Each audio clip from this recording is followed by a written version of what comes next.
تو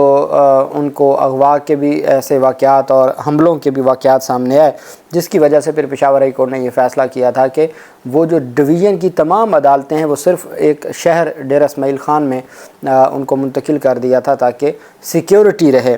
اب وہاں پر باقی جو وکلاء ہیں، عوام ہے، ان کی سیکیورٹی اور ان کے تحفظ کے لیے یہ درخواست دائر کی گئی ہے، جس کے اوپر کل پشاور ہائی کورٹ سماعت کرے گی۔ اور پشاور ہائی کورٹ اس حوالے سے اس میں وفاق کو بھی فریق بنایا گیا ہے، سیکرٹری داخلہ کو فریق بنایا گیا ہے، اور صوبائی حکومت کو بھی فریق بنایا گیا ہے۔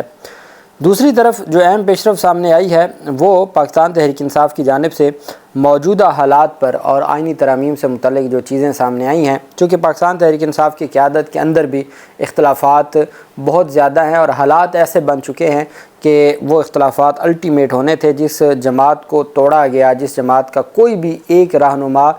وہ منظر عام پہ نہیں ہے، یا روپوش ہیں یا جیلوں میں ہیں، ایسی جماعت کا 2-2.5 سال پورا نظام جب مل کے رگڑا لگانے لگے، وہ انصاف کے نظام سے لے کے نیچے تک، اس کے باوجود اگر وہ جماعت آج بھی پریشانی کا سبب بنی ہوئی ہے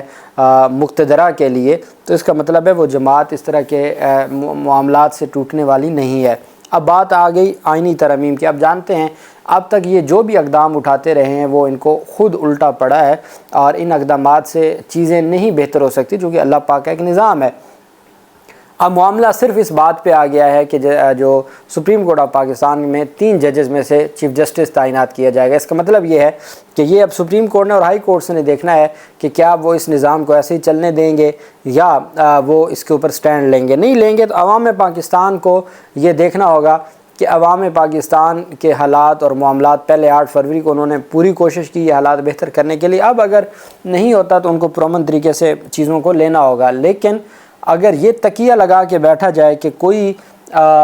کسی عدالت کا کوئی جج لگ جائے گا یا کوئی اس طرح کا معاملہ ہو جائے گا تو شاید حالات بہتر ہو جائیں گے، تو یہ چیزیں نظر نہیں آتی، اور یہی وجہ ہے کہ پاکستان تحریک انصاف میں اس وجہ سے تنقید نہیں کرتا، بہت ساری باتیں ہوتی ہیں، آپ دیکھتے ہیں سوشل میڈیا کے اوپر بھی پاکستان تحریک انصاف کی قیادت جو سیکنڈ لائن لیڈرشپ ہے ان کے حوالے سے میں سمجھتا ہوں کہ جن حالات میں جتنا انہوں نے کام کیا اتنی بھی ان سے امید نہیں تھی۔ بڑے بڑے نام لینے والے، بڑی بڑی اپنے آپ کو لیڈر سمجھنے والے آج وہ منظر عام پہ نہیں ہیں۔ اس وجہ سے یہ جیسے تیسے تھے انہوں نے کام کیا ہے، کر رہے ہیں، اور حالات عوام پاکستان تحریک انصاف کی عوام ہو اور یا وہ عوام پاکستان، وہ لیڈر صرف عمران خان کو مانتی ہے۔ ایک بیان آئے گا اور اس کے بعد یہ سارے معاملات سیدھے ہو جائیں گے اور ساری باتیں ختم ہو جائیں گی۔ لیکن پاکستان تحریک انصاف کی جو قیادت ہے وہ اس انتظار میں، آج مولانا فضل الرحمان کی ملاقات ہے جاتی عمرہ نواز شریف کے ساتھ، پہلے الگ الگ ملاقاتیں ہیں اور پھر عشائیہ ہے نواز شریف کے پاس، جو ایک طرح سے سب آفس وزیر اعلیٰ کا بھی ہے اور وزیر اعظم کا بھی ہے، تو وہاں پر ایک ملاقات ہے، اور اس ملاقات میں مولانا فضل الرحمان ملاقات کے لیے جائیں گے، لاہور پہنچ چکے ہیں، اور ان کا مقصد ہے کہ وہ اپنی آئینی ترامیم کا جو مسودہ ہے اس کے اوپر بات کریں اور وہ منوائیں، جبکہ بلاول بھی ملاقات کریں گے، اور مجھے لگتا ہے کہ آئینی عدالت کے سے ہٹ کے آئینی بینچ تک معاملات طے پا جائیں گے، اور 3 ججز تک، 3 ججز میں سے کسی ایک کو نامزد کرنا، اور وہ کون نامزد کرے گا یہ بھی ایک بڑا سوال ہوگا۔ خیر، اجلاس میں آئینی ترمیم پاکستان تحریک انصاف پنجاب نے ان تمام صورتحال کو مد نظر رکھتے ہوئے اجلاس بلا لیا ہے۔ اجلاس میں آئینی ترمیم کے لیے بلائے گئے اجلاس پر رد عمل دینے کے لیے مشاورت کی جائے گی۔ پاکستان تحریک انصاف کی پنجاب قیادت نے اراکین اسمبلی اور ٹکٹ ہولڈرز سے تجاویز مانگ لی ہیں۔ مشاورت کے لیے پارٹی کا اجلاس آج ہوگا۔ اجلاس زوم میٹنگ پر منعقد کیا جائے گا۔ اجلاس میں 17، 18، 19 اکتوبر کے لیے لائحہ عمل طے کیا جائے گا۔ چونکہ پاکستان تحریک انصاف کے بعض رہنماؤں کو یہ لگتا ہے کہ اگر ہم نے اس آئینی ترمیم کا راستہ روکنا ہے تو ہمیں بھرپور انداز میں احتجاج کرنا ہوگا۔ وہیں پہ پشاور اور کے پی میں بڑے پیمانے پر احتجاج شروع ہو گیا ہے۔ آج وکلاء کی جانب سے بھی احتجاج تھا، اور پاکستان تحریک انصاف کے کارکنان نے بھی خیبر روڈ بند کر کے ریڈ زون کی طرف مارچ کیا۔ مشتعل کارکنان کی جانب سے وفاقی حکومت کے خلاف نعرے بازی کی گئی۔ احتجاج کے پیش نظر کے پی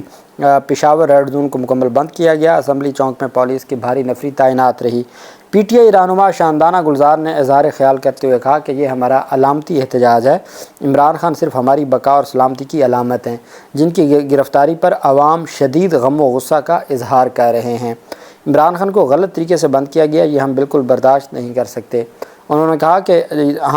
جو باتیں ہم آج کہہ رہے ہیں کچھ دن پہلے منظور پشتین نے جرگے میں کی۔ پاکستان میں بنگلہ دیش والے حالات نہ بنائے جائیں، یہ پشتون جرگہ ہم اسلام آباد تک لے کر جائیں گے، نورین نیازی صاحبہ کو ہم ساتھ لے کر جائیں گے اور عمران خان کے ساتھ ملائیں گے، اور ہم اڈیالہ جیل کے باہر دھرنا بھی دے سکتے ہیں، یہ بھی ان کی جانب سے اعلان کیا گیا۔ اب پاکستان تحریک انصاف کی جو قیادت ہے وہ اس وقت شدید تذبذب کا شکار ہے، اور ان کی جانب سے پاکستان تحریک انصاف کی قیادت کو بار بار اس بات کا اندازہ ہے، اور ان کو یہ بات سمجھائی جا رہی ہے کہ یہ 2-3 دن ہیں، اگر آپ نے ان 2-3 دنوں میں اپنا کردار ادا نہ کیا تو پھر چیزیں لمبی ہو جائیں گی۔ مشکل کچھ نہیں ہے، ختم کچھ نہیں ہوتا، ہاں وہ یہ ہے کہ جو منزل آپ کو اب ملنی ہے وہ 6 مہینے بعد جا کے ملے گی، اور وہ مشکلات آپ کو مزید 6 مہینے برداشت کرنی پڑ سکتی ہیں، تو یہ اس طرح کی چیزیں ہوتی ہیں۔ باقی الٹیمیٹ کچھ بھی ختم نہیں ہوتا، اللہ کا ایک نظام ہے اور نظام بہتر انداز میں آگے بڑھتا ہے۔ اب دیکھتے ہیں پاکستان تحریک انصاف کی قیادت کی جانب سے کیا رسپانس آتا ہے، وہ کیا حکمت عملی اپناتے ہیں، چونکہ آج پارلیمانی کمیٹی کا آئینی ترامیم سے متعلق پارلیمانی کمیٹی کا فائنل اجلاس ہے، جو کل ہونا تھا وہ آج چھٹی کے دن SCO کی چھٹی کے دن آج پھر اجلاس ہے، اور اس میں پاکستان تحریک انصاف نے یہ اعلان کیا ہے کہ وہ اس اجلاس میں شرکت نہیں کریں گے۔ اب یہ معاملات آگے کس طرف جاتے ہیں، اگلے 3 دن بہت اہم ہے پاکستان کے لیے۔ اللہ پاک پاکستان کا حامی و ناصر ہو۔ بہت شکریہ، اللہ حافظ، پاکستان زندہ باد۔